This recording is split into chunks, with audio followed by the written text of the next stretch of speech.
We are preparing to go live. And we are live. Oh, wow. We even get informed that we're asking us permission to live stream. Yes. And of Official. course, we are preparing to go live. Here we go. Oh, Zoom, why don't you make this easier? So, welcome, everybody. I am here with Keslie, and I know I had said in my post, Keslie again. Yes. Ta-da! Aren't you lucky? Absolutely. Part of it is her brilliance, and part of it is because we have a lot to discuss, because a lot has happened in the last couple months with you and I, and where we're heading, and this group and where it's heading, and sort of the future of us having merged together to create this hybrid program that we are putting out there to help in the best way possible, to make it affordable, and to really get people stepping out into their greatness, which I know sounds cliche, but really that's what we strive to do, because we've been on that journey and we've been in the trenches and we know what that's like, and it's an ongoing process. And I think this is what people need to understand is you don't all of a sudden one day say, I'm healed and everything's fine. There are ups and downs. There are always things that we're going to face. And you and I, even most recently in the past few weeks, have both been through things where we doubted, we had to go back and go, okay, where's this coming from? And so it's getting people to understand that we are always a work in progress. We will never reach that platform of perfection because it doesn't exist. And that's okay. We have to be okay with that. It's perfectly fine. Here's one thing though. If you don't want to achieve greatness and you want to have a flatline life where you never improve from where you are right now, then you can get to a place of healing that you can kind of stop at. That's true. You can. You'll get to a place where as long as you're not trying to increase your trajectory in any way, yeah, you're okay. It's when we want to do great things. It's when we want to step outside our comfort zone. It's when we want to create a business, grow our business, get new clients, throw out a new program, throw out a new product, whatever it is. That's when you can't just get to a level of healing, because if you're asking your being to level up, guess what? You got some shit to step over. Yeah, exactly. Right? It's like here, but if you want to go up, well, you're going to have to fill the gap, and there's something that's keeping you here. So what are we going to have to rise above? And that's the thing, is you and I just keep trying to rise above. Yes. We just keep trying to do better. Exactly. And I picture it like an onion, and that we peel back a layer and we're like, all right, this is the good, we're at the good piece. And right. Then this one layer goes, hello. What about me? Yeah. And you're like, damn it. Here we go. But I think that's what is so uniquely being human, right? And oh, yay, we've got Jazz here. We have Carmen here. Carmen says we are a masterpiece and a work in progress simultaneously. Aw. Absolutely. Right. And you know what? I think actually she brings up a good point. When you look from an artist standpoint, you look at a Picasso and you think, when he started, did somebody look at his artwork and say, it's going to be worth millions one day? Mm-hmm. I'm sure there was an art teacher somewhere that went, that doesn't make any sense. There, right? And he's like, well, that's my cubism phase. He didn't know that. It became something that evolved for him. So, and now obviously we know Picasso as being one of the greater contemporary artists of our time within, I guess, this century, let's say. But we can say that about all art. It's subjective. There are people who think it's amazing, and then there are people who are like, I wouldn't pay $1 for that. Yep. Right. And I mean, it's an amazing conversation to have here in Canada. Years ago, the government of Canada bought this art piece that's, I guess, part of the National Art Museum. And they paid over $1 million for this artwork. And it is literally a line that's like gray, black line and a red circle. And there were people like, you paid $1 million for that? My Could have 5-year-old painted could that. have made that, right? Yeah. And so it expresses that same thing. Well, it's subjective. Somebody, Yeah. that artist thought and put it out there that it was worth that much money, and somebody paid for it, which Yeah. is a great thing for us to learn in business. Yes, it is. Right. And this is what I keep telling my niece. It's what I've told students in the past. Don't listen to people when they tell you you can't make money at doing something, because somebody is. Why not Right? you? Exactly. Right. Think outside the box, put it out there, do something different, make a difference, make an impact. And I used to say to my students all the time as well, which sort of goes back to what you were saying. When did we start accepting mediocrity as our norm? When did we stop dreaming? And I think I know the answer. We stopped dreaming the minute an adult told us it wasn't possible, because we accepted that whatever an adult told us as truth. Yep. Or we witnessed something happen and we decided that it wasn't safe. Right. And this is what people need to understand, is that we all have some history with some kind of emotional wounding around our beliefs, our dreams, our aspirations, things we would like to achieve in our life. We get to a point where we think, well, no, it's impossible. And we put up that roadblock because it's safer to make that decision than to attempt and fail. Not realizing that failure isn't necessarily a bad thing. Yeah, it doesn't feel good. But then we go back to the Henry Fords and the Thomas Edisons and all those people that if they had accepted failure and moved on, we wouldn't have a ton of things that we have right now. Totally. So, what you and I are trying to do, and sort of changing our not changing, but I guess adding to the focus of this group. Narrowing the focus. That's a good way to say it, is that we want to address those little niggling things that sometimes we don't even know exist until we go a little deeper. And those little things can be the big deterrence in us succeeding. It could be what causes us to procrastinate out of fear. It could be self-sabotage. It could come out in so many forms. And we don't necessarily acknowledge it because we don't even really know how to acknowledge it. Mm-hmm. And this is where you and I come in. Yeah, because we have the solutions to not only get you through the actual physical hurdles outside the tech, the steps, the process, the how to do everything, but we also get you through all of those internal challenges, all those struggles, all those I'm not enough, all those I can't, all those things that you might think about people with money that you aren't even aware of, that's keeping you from money, right? If you think, or you have history in your brain of rich people doing bad things when they get money, taking advantage, right? Money is power. Power usually creates pain for other people. Well, so let's be honest, we saw that in your last president. Oh, big time. Right? Big That's time. what everybody was witnessing. Right. And it's, you look at corporations, you look at big pharma, you look at the whole COVID thing. How much is this money? Right? It just raises all these questions. So there's a lot of, I don't want to say evil, but there's a lot of bad done in this world because of money. There's a lot of people taking advantage, right? Rich people always trying to find the loopholes, like, ew. So I'm realizing as we're starting to really grow, we're going, shit, we've got to really reform our vision. Who are we looking at? Who is this, right? Who do we want to model ourselves after? Then we've got to check in with our shit, because then it's like, oh my gosh, I'm worried about that. Well, that's ridiculous, but I've got to figure it out. Right. It's preventing me from where I want to go. And we've got to start seeing money as good and not evil. And I think that's the thing.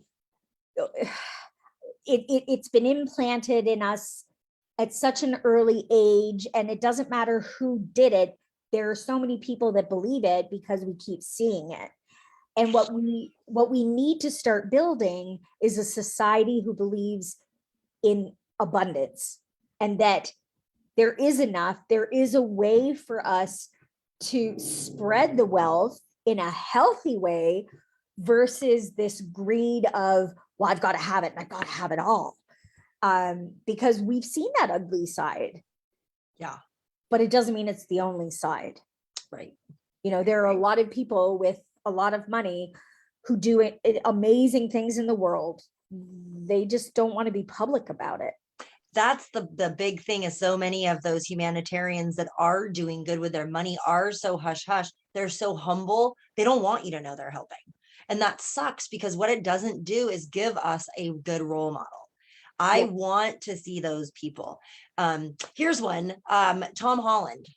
His family has the Holland Brothers Trust, which my daughter is doing a part of a fundraising for. Yes. That's a good example, right? And he says on their website, please don't give more than you can afford. Please do not allow his stardom. Don't do stupid shit with your money just because you're in love with the star, is basically what it says. Yeah. Be responsible and let's help these people, right? Let's help the world. So there's a way to use money and influence and power for good, but we don't see enough. So I'm totally getting like another workshop. You guys stay tuned. We've got some workshops up the wazoo. We are so excited to start really delivering transformations. Yes. And I think this is where we differ, if I can be so bold to say that. And I'm going to say hi to Keslie, because she's on the call. Hello. She's here with us. But if I can be so bold as to say, we have sort of found a hybrid of what's out there, because there are the healing transformational coaches and there are the business coaches who deal with certain aspects of business. And we've kind of seen the importance of both of those needing to come together to be successful. And we sort of did it as a trial, and our trial was hugely successful because we've seen incredible growth in, you know, the clients that we have and the people we've worked with. And, you know, we're like, well, if that's working, let's try this. And so we have a guinea pig that you and I are working with right now, because we have a theory and we are trying it out on our guinea pig, because then we're going to bring it to Tony Robbins, because both you and I are determined to help his voice heal. And so we're putting it out there. Well, we got to keep him around for a while delivering information. If he keeps on this path, he's going to be done in 5 years. I know. And you know, going to give out. Somebody, I mean, you can think whatever you want of Tony Robbins. And I know there's people on sort of all levels of that. But he donates a huge amount of money to Feeding America. And it's because he vowed when he started out that if he could help even one family not have to wonder where their next meal was coming from, like he did as a youngster, that was his goal. And so everything he does, every event he does, you know, like huge portions of money go towards that charity that he has started to Feed America. And, you know, that's because he recognized that he was making money, which was allowing him to give back and help others who are in the position he was in. And then how does he help them as well? He shows them how they can do what he does and get out. So he does a lot to help inspire people and to help motivate people. And, you know, sometimes, he might go about it a little wrong. There's a few things that have come out of his mouth that I'm like, oh, Tony, you and I have some things to discuss. I talk about that. But anyway, back to my point is that you and I have sort of said, hey, we might be onto something.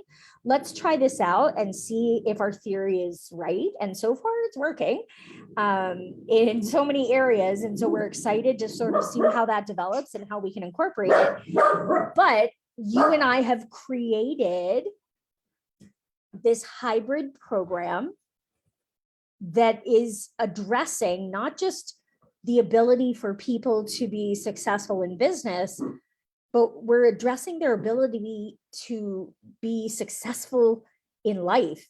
And by that, I mean loving themselves and stopping these patterns of self-sabotage and, addressing these emotional wounds that they've carried that they don't even realize are often the obstacles that are holding them back from truly living the dream life that they want. And I know that even sounds cliche, because when we say your dream life, I can almost feel people's eyes roll like, yeah. Oh, another dream life. Are we going to 10x it too? Yeah. 10x my dream life? Exactly. And I think this is where you and I come at things very differently than a lot of other coaches, because like you just mentioned the 10x thing. How many times a day do we see that? Social media marketing, make $10,000. I made $10,000 in 3 months of my business, or $10,000 a month, or $100,000, whatever. I'm just throwing stuff out there, but we see it out there all the time. But what we don't address, and we don't honestly address, there is no get rich quick. Nope. There is no instant money. It's very rare that ever happens, if at all, because we don't see the work of people building to what it ends up becoming and the evolution that those things take to become the thing that takes off. Yeah, you know what? They may have tweaked it and boom, something hit, it sold, and they made millions. But they also might have been making thousands with it before, and the tweak really only double or tripled what they were bringing in. And so it's not that big of a jump for them. They also might have been in the business for 20 years, right? What you don't see when people post, like you said, those client success that makes you look like everything's great, half the time they aren't even really to credit for those results. Yeah. And we've seen that. Yeah. Right. We've had that. I've had coaches that took what looked like a success and made it seem different than it was. And I was like, but that is, okay. Right. And it's like interesting how you turned that into something that it wasn't, to make it look like I did better than I did. Right. And to me, that's a lack in integrity. And I think eventually that's going to backfire at some point. Yeah. And this is where we really have to sit with who we are, what we do, and what is our goal. Is our goal only to make money, or is our goal to serve our client base, to help as much as we can, to make a difference, to create lives that are transforming and that are transcending and, doing all these wonderful things. So if you're in business because you solely want to make money, good on you. But we're probably not the right people for you. Exactly. Bye. It's not going to work out real well. Exactly. Because part of that mindset has to be a collective mentality, right? That we look out for everybody in the pursuit of living our dream life. Mm-hmm. Because we want to lead by example. We want to show that it's possible. And then we want to be able to show realistically how people can do it. But they need to know it's not overnight. It takes a lot of work. It takes a lot of inner work, which is what you and I are really trying to get at in our programs, to really show people it's not just about strategy. Actually, it's about 80% self-development and inner work, and 20% strategy. Yeah. Right. And yeah, strategy is always going to be there. And, we can always tweak and change. That is the easy part, actually. Yeah, it takes a lot of elbow grease and work at putting that together. But really, where people will find success is when they spend that 80% of their time on self-development and making themselves better. Yeah. It's We're getting heart. I love it. Yeah, it's so important. And I'm just remembering back, like almost every business, group that I've done has had a mental, a mindset aspect. Yeah. Right. That's common. It is common. Most of them are doing little processes and there's those steps. And I'll tell you, those steps worked. They helped. Right. All of those worksheets and things that they walk you through, but it doesn't always get to your stuff. And it kind of remains at this surface where it kind of helps you identify. I remember my very first group, which I started in 2017, or I did a year-long business training with this woman. It was a very woman-centered. And it's going to be so easy. All you need is 5 clients. And I was like, oh, that's easy. And then I followed every strategy that she did. I did every exercise she gave us. I was her star student. I showed up as much, if not more, than everybody else. There was 100 of us in that group. I shined. I did everything right. I got nowhere. Yeah. I got nowhere. Same with me in another group. I was coached. First of all, I thought I was hiring the coach, the main coach. Turned out a few months in, we were given her top trainer, which was great, but not what I paid for. Yeah. She kind of bailed on us. We were given individual coaches that did not coach like her. I was told, I'm going to be the devil's advocate and you need to do this as your niche, which was out of alignment with who I was, out of alignment with my situation. But it was money making because, back pain is such a big issue. And let's look at the money. It's low hanging fruit. They're out there all over. You can go take advantage of these people because they need you. And it was like, ew, okay. They were not my people. And I tried for a year and about killed myself and almost gave up. And what did we hear yesterday? 83% of coaching businesses fail in the first 3 years. It felt like a failure. And then I pulled my boots back up and I was like, okay, I've got to completely shift. Right. And it's like every group I've done, 3 different coaching trainings, coaching programs that I've gone through, that you get really good information. But if you're not putting it together for you, who gives a crap? Yeah. Right. I'm a projector from Human Design. I can't go do all the things they told me to do. That's not my nature. So what I was being taught was to go against my energy, go against my being, and go against my intuition. Because you can make money. And guess what? When it didn't happen, guess who I blamed when that didn't work? Yeah. There's something wrong with me because she was able to do it. And she did it, and she did it, and she did it. And somebody said, they're all generators. They're not projectors. And I went, wait, what? I'm sorry. Wait, I'm different? Well, I knew I was different, but you mean I'm really different? Like, I can't just do it everybody's way. And that's when I started to realize that all of those coaching programs, they coach one way. Yeah. And that one way doesn't work. No, it's the same mentality that we expect kids going to school to fit in the same cookie cutter mold. But it doesn't work anymore because not all kids learn the same way. We know it. We've been talking about it for decades, and yet we still try to shove them in the same cookie cutter. It's the same thing with, people wanting to go into business. And you and I had to learn the hard way that you have to be in alignment with what you are doing. It has to feel right to you in order for it to be successful. Otherwise, it's either not going to be successful, or even if it is, it's going to feel bad. It's going to make you not want to do it because it becomes a job, which is why people most of us entrepreneurs to get away from being in a job. Yeah. So what you're doing is you're just putting yourself back into that cubicle, metaphorically, doing something that doesn't light you up or doesn't feel good to you. So how do you achieve both? That's what we address. Right. And, I'll talk about Julie in our group because, Julie started off doing something that she thought was what should be her focus and expertise, because she worked in corporate life for so long. And she, what are you doing? My dog is trying to get through the smallest little hole. Really?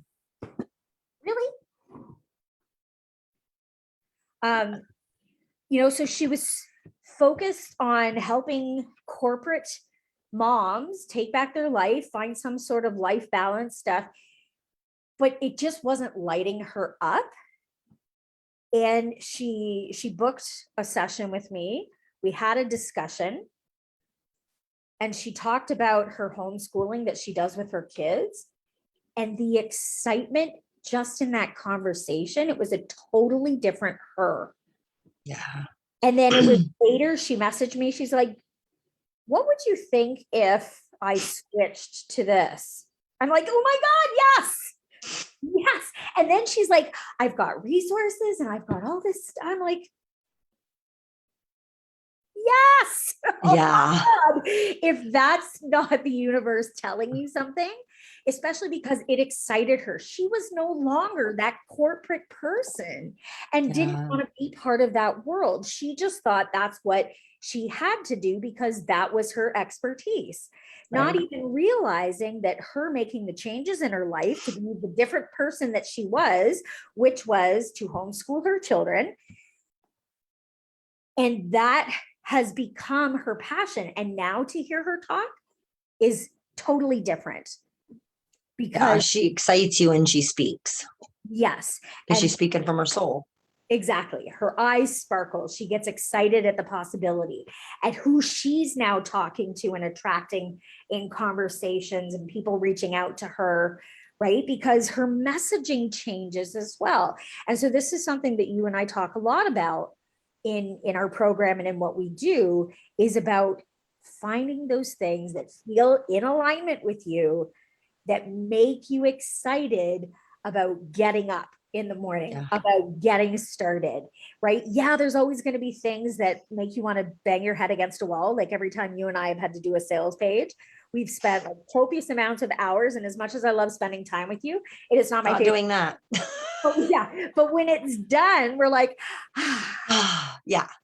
And we feel proud and we feel good about what we've done. So yeah, you got to get through the nitty gritty, and eventually those things will be outsourced, because I don't want to keep doing things I don't like doing.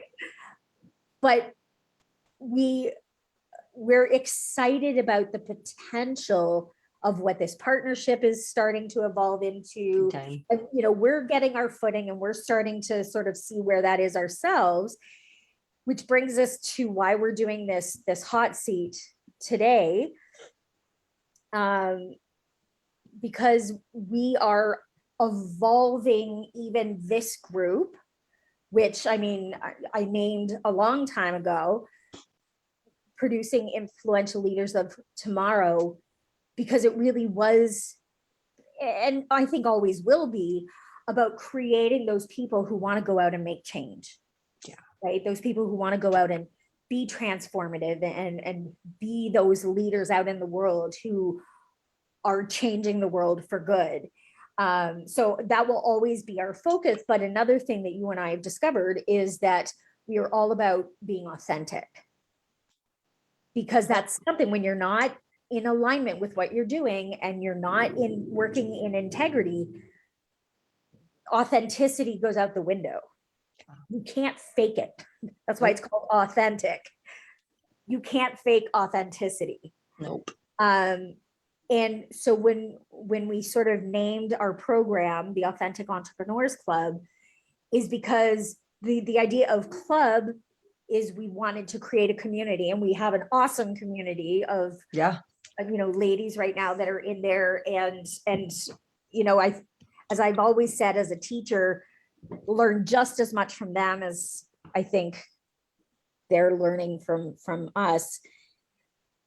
But it's about creating community. It's about helping each other. It's about having the support and the network, because we need to surround ourselves with the right people to be successful. Yeah.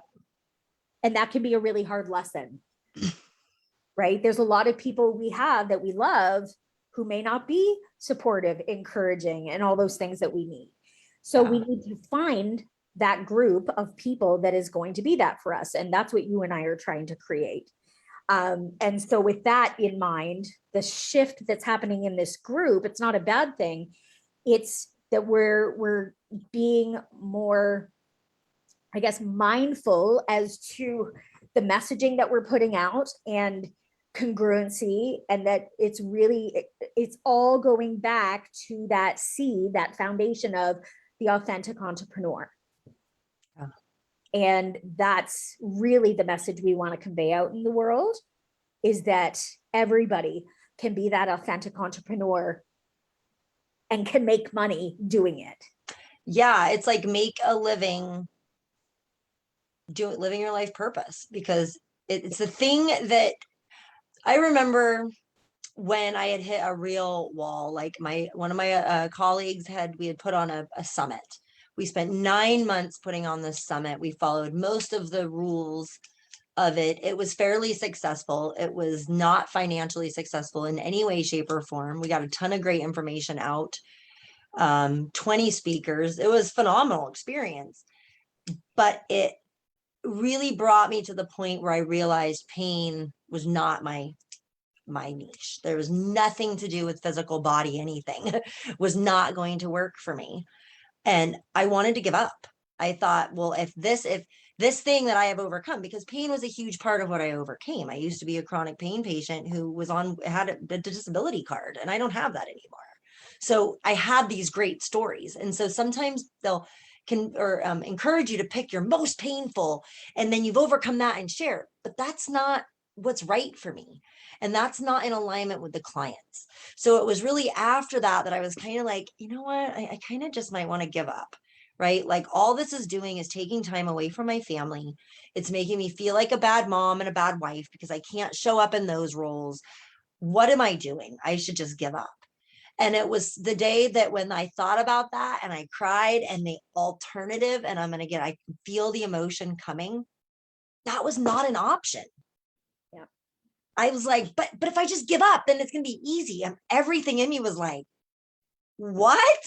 Wait a minute. We have a purpose. We are here to help people. It's in my chart, right? As the more I look at human design, the more I'm learning. There's a part in there, there's a planet that is literally tells us what our life purpose is in this life. And then what our life purpose was from last life. Guess what my life purpose is in this life? Clearing your parental shit. Right there. The gate of judgment that holds all your parental trauma, and how all of your judgment is not based on your own judgment, but that you received, and about overcoming that. And I was like, oh, this is my life purpose. I cannot deny this. By denying me, by giving up, I am denying me purpose. That's not acceptable to me. Right. It's just not. Yeah. Those are the clients that I want to help. Those are those of you out there that are sitting here watching this going, I want to give up too, but I feel that. That's the part that we want to reach into. That part that says, I will die if I have to quit. Yeah. So let's let that part lead. Let's let that part take you where you need to go, through all the struggles, through all the hurdles, through all the blocks, and through the experiences that you're living in right now. Because I don't want to discount, if you are in an unhealthy environment, it is harder. If you're in stress, if you're in lack, if you have family issues, if you have problems with your birth family, if you're in struggle with the people that you love and that you're supposed to be connected with, it makes this harder.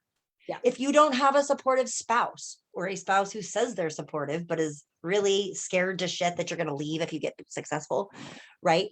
They're going to say the right things and they're going to be undermining you. And if you're going to feel it, all of that shit keeps you from being successful because you don't believe you can.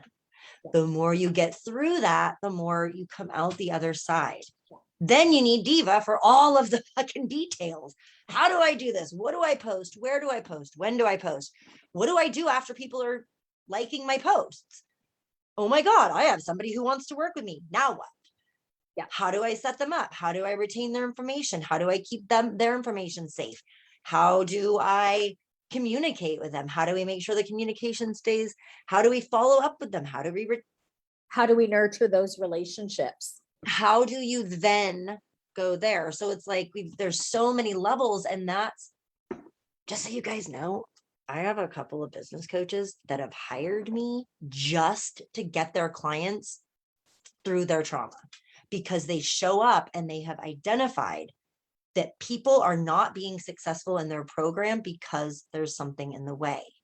That's where I step in, as I help pluck it out, right? So, and we're going to do more here. We've only reserved my plucking for the group, but we're going to bring it to this group. We're going to give you guys some free experiences where I pluck it out intuitively and I go, bink, here's your issue. And I hand it to you. And then you can go do with it what you need, right? You can either, if you have the skills, the techniques, the tools to work through it, which many of you do, right? There's a lot of healing coaches here. Awesome. Go work your magic on your thing. If not, and you don't have the support of all those steps to take, all the business, right? Because hypnotherapist, Reiki master, essential oil guru, trauma specialist.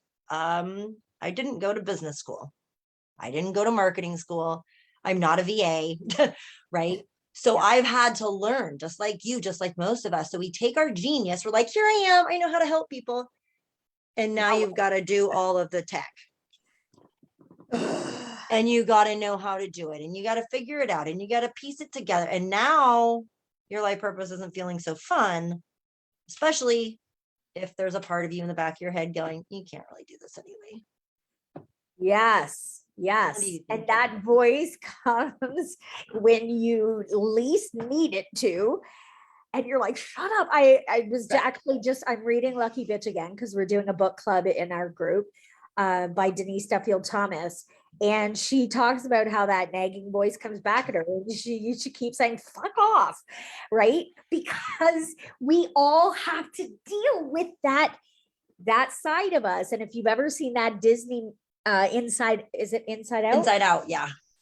It's brilliant because the voice exists. We can't get rid of it completely. It's how we acknowledge it that matters. Well, and here's an interesting thing, actually, because you said, tell it to fuck off. I actually don't agree with that. And here's why. Am I still with you? Because you are frozen. Oh, yeah. Okay, there you are. So I tried to work with this coach for a little while. And she's the more traditional, just coach. And I had my little person came up and I was like, oh, hi voice. And she was like, okay, what is she wearing? And I explained, I was like, well, she's wearing a little business suit and she's about 12. And she was like, great, now flicker off. And I was like, what? She's like, flicker. And the inner child on my shoulder was like, oh, don't flick me. And I was like, okay, I can't flicker. She's like, well, you need to get rid of her, right? Get rid of that voice. I said, I'm sorry, I don't work that way with my inner children. I need to talk to this part. So just give me a minute, which this is why it didn't work so well, was because I was like, no, I'm going to do it my way. And I talked to that part. Guess what that part had to tell me? People fail you. You fail you. Whenever you get on stage, you fail. And I was like, what do you mean I fail? She's like, remember that time when we were 5 and we did all that hard work with our friend to learn that dance? Mm-hmm. She froze. What'd you do? I was like, oh shit, I froze. She's like, you looked at your friend freezing and you decided you needed to freeze too. Not very supportive now, is it? And I was like, oh. She's like, then you remember that talent show you did? Yeah. You didn't prepare. You didn't prepare. You self-sabotaged. You did a really stupid move that caused people to make fun of you. You knew you did it. You did it so you could fail you. And I'm going to feel this now. What she wanted was to be there. She was like, don't flick me. I'm your fucking answer. I'm the person who wants to be on that stage. You failed me. I need you to show up for me so I can get on that stage. I was like, oh, she's the one who wants to be on stage. In that, what I was being asked to do was take all your motivation for being on stage and tell her to fuck off. We don't need her. And I was like, no, if I don't have her, guess who's not going on stage? Right. She is who I call up now. I'm like, hey, you ready? She's like, here we go. I finally have someone who supports me. And that's me. That's all she needed. If I had kept flicking her, guess who was going to never show up for her? Me. Right. So, and that's where I try to listen to these people. And that's where I'm like, no, we can't, you guys, the voices in your head are here for a reason. I Yeah. know it feels like they're trying to kill you. They're trying to sabotage. They're trying to prevent you. They're not. The secret is within that prevention. If they're trying to prevent you from being successful, good God, there's a reason. If you Dive a don't little figure deeper. out, right, if you don't figure out the reason and address it, they will keep coming up. And now all you've done is create a roadblock, a speed bump. Oh, flick, and they become a speed bump. Okay, now I'm going to have to hit the speed bump every single time I try to accelerate. Well, at some point, sure, you can drive fast enough to barely feel the speed bump, but you're driving like a reckless maniac and you're dumb and you're dangerous and you're at risk of getting pulled over. So probably don't do that. Right. Right. So that's it's the voices are always going to be there until you talk to them and they become on your side. So that's my Why we technique have you. is let's get our voices on our side. Let those inner critics become our greatest ally. Yes. I think it speaks to when we talk about fear as well. And, Dean Graziosi says, oftentimes something big is right around the corner from fear. But we often don't go there because of the fear, right? And so, he says courage is actually feeling the fear, but doing it anyway. Mm-hmm. And it's a scary place to be. And so this is why, we say being an entrepreneur is not for the faint of heart, because there's a lot of fear. It's a lot about putting yourself out there, being vulnerable, right? And so the reason there's so much inner work that needs to be done is because of those little voices that have been implanted or have plagued us, saying we're not good enough, we're not capable, who do we think we are, and all these things. And we need to go back and address where those started, and to acknowledge that things are different now. We are in control. We are able to make shifts, changes, to transform and to transcend these things that have held us back.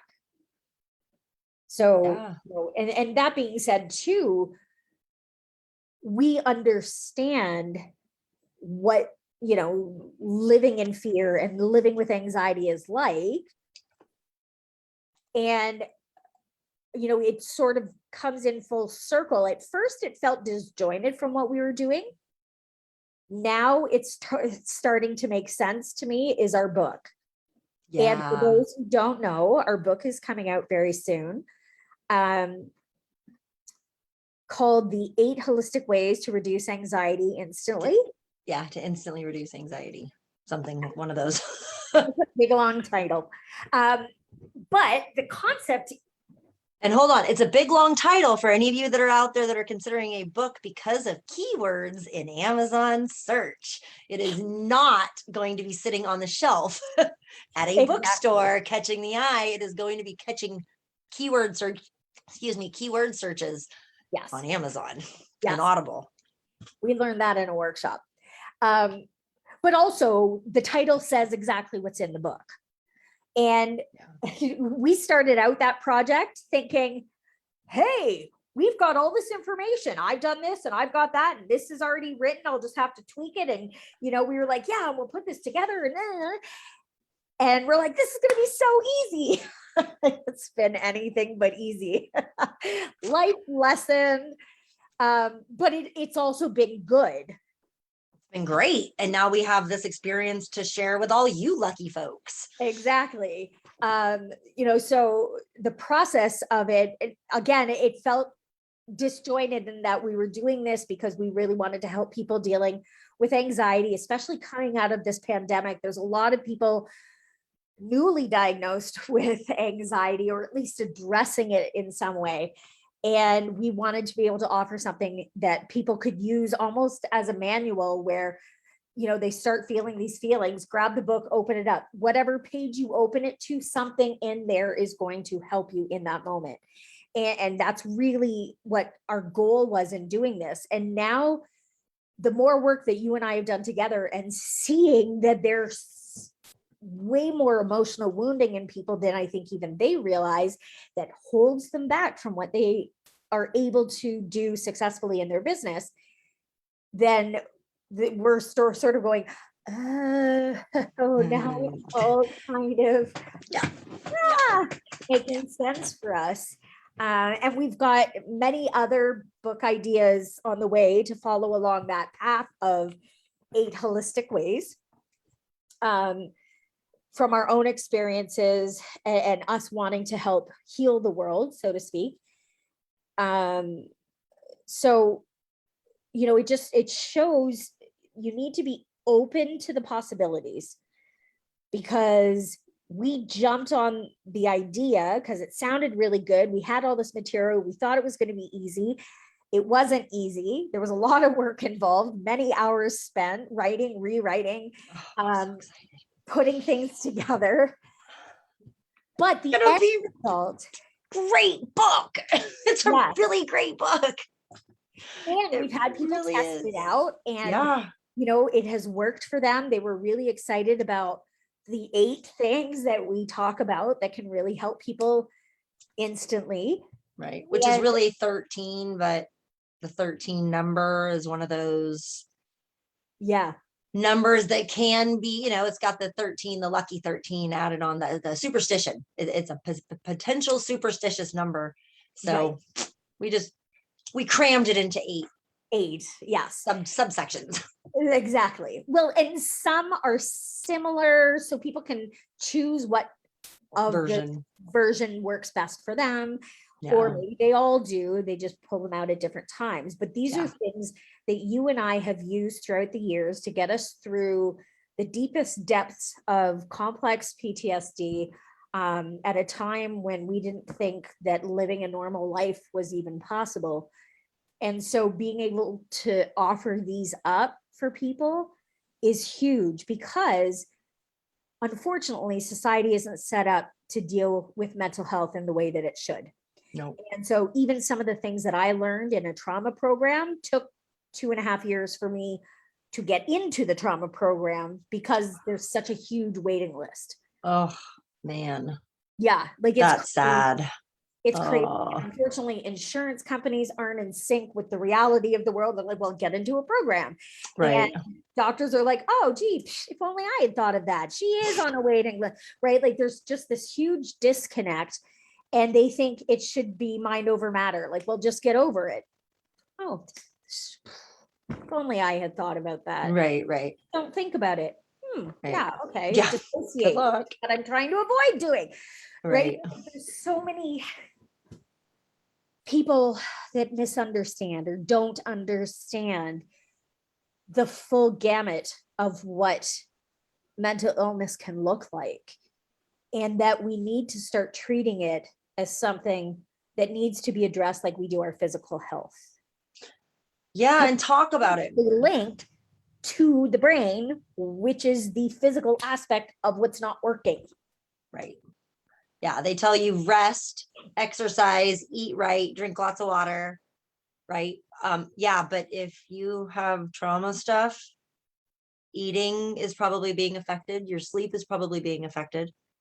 Your exercise, well, there's all sorts of trauma in that, and you probably don't feel very good physically to begin with if you have a lot of trauma, because you hold that shit in your body. You're exhausted, so you're exhausted, and okay, so that gives us water. That gives us water, guys. Water is the only tried and true out there plan for mental health. What? No, there's so much more. So much more. And what frustrates me is it's the people that have the trauma, that have the real life experiences, that we actually want to be out there not making money, but helping people. I mean, making money because they're helping people, but helping people. Right. And you said earlier, we're trying to save the world. Well, I used to say, I want to heal the world one person at a time.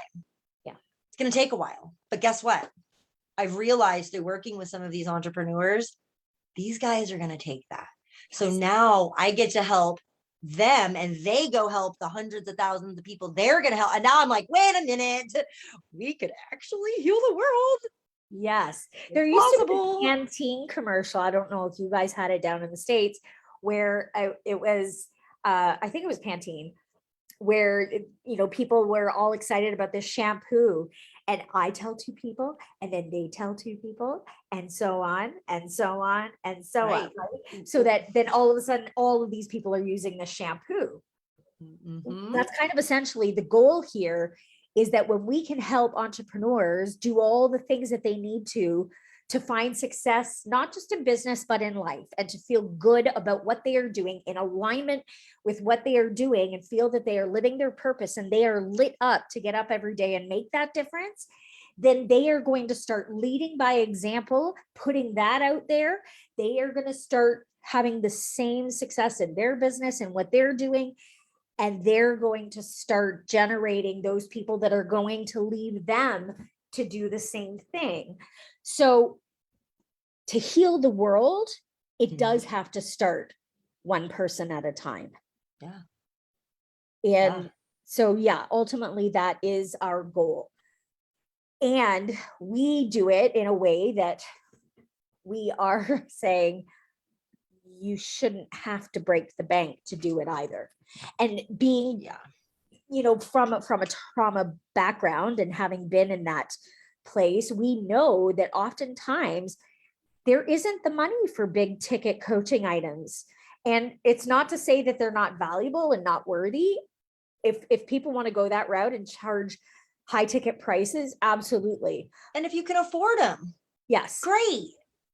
Yeah. That's awesome. If you can afford the $6,000 3-month thing with the guy that you were looking at, that's awesome. But I went into debt for my first group and second group. So it's not helpful to your bank account when you just keep depleting it. Or to your self-esteem, or to that feeling of lack, or to that worry about not having enough to survive, right? There's so many things that happen. And so we've created it so that it's a bit more feasible, so that people can come into our group, that they're paying a membership price monthly. They can get access to all the coaching material, get access to live coaching with you and I, and they have the benefits of all this without having to pay thousands of dollars. And instead, they're paying less than they would pay for a daily coffee. Yeah. Is what our goal was. And I'm proud of us for doing that. And it's funny to keep reading things that are saying to the contrary of that. And I keep thinking, are we right in doing it this way? Because every other business coach and business person is saying, no, it's the high ticket. Value yourself as worthy of those high prices. But it's not that I don't value myself at those high prices. I absolutely think I'm worth it. But at the same time, it then becomes this elite thing that only people with money can do, or they've got to risk feeding their family to do this. When I feel, when we're trying to help people who have already been, dealt emotional wounding of some kind in their life, they've already been dealt that hand. I want to be able to make it easier and better for them, so that they feel like it's not taxing on everything, not just emotional, but physical, the bank. That right? Yeah. Here's what sorry, go ahead. No, that I was done. Oh. So here's what I remember. And here's what I want to say to all those people that say, by charging a low price, we're not valuing ourselves. What we're doing is attracting the potential clients who don't value themselves. I remember needing therapy so badly, and I deemed my healing worth $50 an hour. That means I was only willing to pay somebody $50 an hour for my healing. That meant if my therapist was more than $50 an hour, I wasn't worth it. If I needed physical support and it was more than $50 an hour, I didn't deserve it. I limited myself as the client to not worthy. I know there are people out there that go $2,000 for a 3-month program, 15 for a year program, 6 for this many months. Like, they value themselves out of it. Yeah. Even if they may have some money, they'll go, I'm not worth that. Yeah. So, okay, that's great. I want those people, because guess what? You might not see your value, but I do. Yeah. And $100 a month for many people is doable. Yeah. It's $97 a month. That's doable, right? And it's doable to get yourself where you need to go. Yeah. And it is a lot of self-driven, right? If you pay a $97 a month and you don't show up, you're going to waste your $100. Yeah. That's for sure. But show up and you're going to get thousands of dollars worth of value. Exactly. We know we can provide it. And guess what? We believe that we can get to our value through multiple people, through helping more than through charging more. Yeah. Sure, we could go the elite route, but we don't want to exclude all those people that either don't value themselves yet as being worth more, or can't afford it because of their real life situation they're trying to get out of.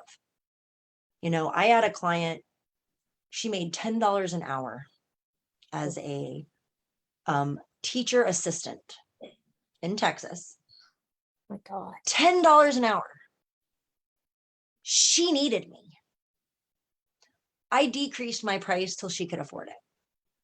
She saved up monthly so she could get those sessions with me. She's still healing from it. She's still using the techniques that I gave her. She writes me all the time. Oh my gosh, I've had this amazing experience. Actually, I can read you the most recent one she sent because she let me use it on my website. And it was like, oh, and then we got to go because we have places to be, because we're going to teach in the other group. We've got to do our live coaching in our group, speaking of. Yeah. Let's see. Is that it? No, that's it. Okay. She said,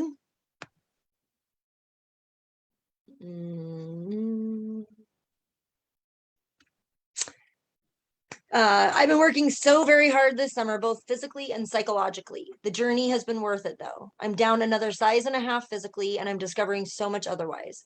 I feel stronger emotionally than I have ever felt, and I owe most of that to you. You taught me how to delve deeper than I ever have, and I thank you very much for that. Keep up the awesome work. You really made a difference in my life and that of my daughters, husbands, and my coworkers. So it's not even, that's where I have goosebumps. Yeah. Right? It's like, wait a minute. I didn't put money first. All I had to say was, sorry, you can't afford me. But not only, and I know she didn't even mention it, but every student that she works with is also benefiting. Yeah. And one of the keys was we got her into school. She has 2 forms of claustrophobia. She couldn't wear a mask to school and had to work. That was a huge part of it too. So we got her in the mask. So any of you who are in places that you need to wear masks, I offer for free now because that's what I do. Freedom from mask anxiety. And she used it. She was my guinea pig. I said, hey, try this. The thing I made for myself for my own mask anxiety. 4 videos. She was in the classroom 8 hours a day, no problem. Then we did the private work because there was a bunch of deep stuff. It just baffles me. And it just reminds me how important this is, and how just because someone makes $10 an hour does not mean they're not worthy of healing. That's why this is low, is because just because you can't afford the bigger stuff does not mean you're not deserving of success, deserving of finding your power, deserving of finding your voice, and deserving of making a living, doing something you love. Yeah. Now we got to go serve our ladies. Yes, that is so good. That is so good. A great message to leave on too. So yeah, thank you. Thank you for jumping in too, because hey, pick up with the guest that was supposed to be here, but I truly believe everything happens the way it's meant to happen. And it just gave us the opportunity to dive a little deeper as to how this group is going to be evolving, how we are evolving together. And listen to this, y'all. I just Americanized myself. Keslie and I have never been in the same room together. Not even in the same country. Not even in the same country. We built a friendship that has evolved to us talking every day, supporting, being there to celebrate, to, be there for each other, good and bad. And we've developed this beautiful friendship without ever having been in the same space other than on video, to merge a business, to put out this good into the world.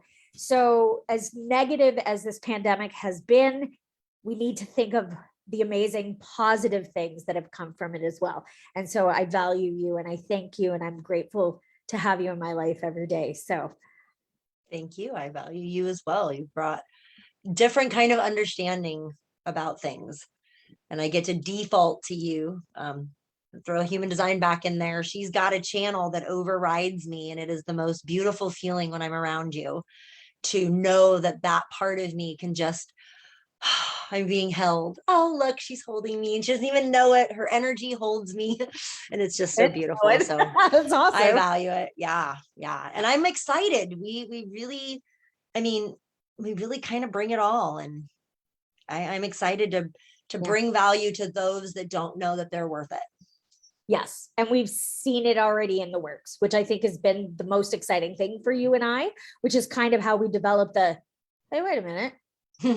I might be onto something here. Yeah, hers was working. Yeah. Yep. Yeah. And really that's how it came about. So yeah, I feel blessed and grateful that, the universe had us open to that possibility, and we jumped in, and here we are. Making the world a better place, hopefully. Yay. Yay. Okay, we gotta go coach. Okay. Love you all. We'll see you later.